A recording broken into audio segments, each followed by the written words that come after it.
নমস্কাৰ। আজি 18 নৱেম্বৰ। আপোনালোক বা মোৰ কাৰণে এনেকুৱা এটা দিন, যিটো দিনৰ বাবে আপুনি বা মই হয়তো দুখতো সুখ বিচাৰি পাইছোঁ। আজি এই মহান দিনটোত দাদালৈ এটি সৰু কবিতা আগবঢ়ালোঁ। অভ্যাস নাই যদিও আপোনালৈ থকা মৰমে লিখিবলৈ যেন বাধ্য কৰালে দাদা।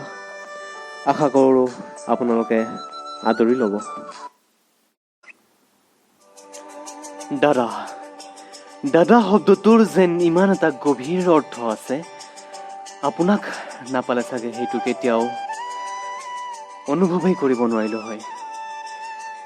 নেদেখাজনৰ কথা নাজানো, দেখাজনৰ ভিতৰত পিতৃ মাতৃৰ পাছত এজন ভগৱান আপোনাকেই মানো দাদা। আপোনাৰ সেই মিঠা কণ্ঠত শব্দবোৰ ইমান মিঠা হৈ পৰে যেন এনেকুৱা লাগে প্ৰতিটো শব্দত কেৱল নিজকেই বিচাৰি পাওঁ দাদা।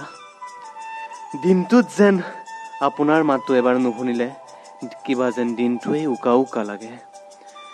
যেতিয়া হঠাৎ নিৰিবিলি ৰাতি সাৰ পাই উঠোঁ, তেতিয়া আপোনাৰ মাতটোৱে হৈ পৰে মোৰ একমাত্ৰ সাৰথি।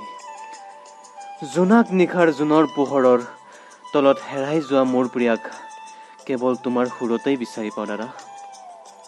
আৰু সেই কলীয়া বৰ্তমানৰ পূৰ্বাল সোঁতত হেৰাই যোৱা মোৰ সোণোৱালী শৈশৱক মাতো তোমাৰ গীতৰ কলিতেই বিচাৰি পাওঁ।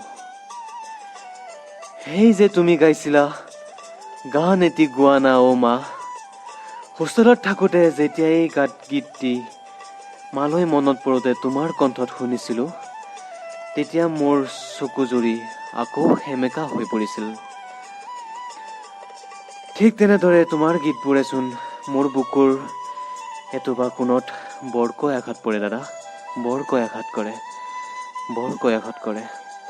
সুখ সমৃদ্ধি আৰু আনন্দ সুস্বাস্থ্যৰে তোমাৰ অনাগত দিনবোৰ যেন জীপাল আৰু মধুৰ পৰাৰ আগলৈ যাতে আমাৰ ৰাতিপুৱাবোৰক তুমি পোহৰাই দিয়া আৰু আমাৰ সন্ধিয়াবোৰক যেন তুমি জোনাক কৰি তোলা দাদা।